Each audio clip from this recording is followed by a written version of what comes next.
तर नमस्कार मंडळी, तुमचं आजच्या माझ्या छोट्याशा मिनी ब्लॉगमध्ये स्वागत आहे. तर आपण काही दिवसापूर्वी आपल्या शेतामधील जो शाळवाचं पीक होतं ते काढलेलं आहे. तर आता त्या शाळवाच्या पिकापासून आता दुसरं आपण पीक घेणार आहे ते किराळाचं. त्या किराळाच्या ह्याला आपण आता पाणी म्हणजे ठिबक टाकून पाणी सोडलेलं आहे. तर चला तुम्हाला दाखवतो ते कसं सोडलं आणि कसं किराळाचं पीक घेणार आहे आपण ते. मंडळी, आपली ह्या हत्तीकासामध्ये आपली बोर आहे आणि या बोरच्या म्हणजे पाईपाच्या माध्यमातून आपण ह्या PVC पाईपाला ठिबक जोडून घेतली आहे सगळी अशी ठिबक. तर मंडळी, आपला हा शाळूचा आरा आहे. या आऱ्यामध्ये 4 ओळी बघायला मिळतात. 1 2 3 4.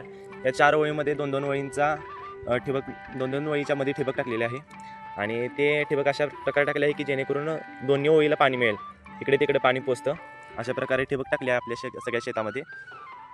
तर मंडळी, आपण जो शाळू लावलेला तो शाळवाचा बुडका, हा मधला जो बुडका आहे हा बुडका आहे आणि या बुडक्याला किराळाचं फूट किती फुटून आले बघा, 10 ते 12 किराळाचं फूट आहेत आणि हा आपल्या जनावरांसाठी उपयुक्त चारा आहे आणि एक थोड्या दिवसात हा एवढा मोठा येतो, कमरे एवढा.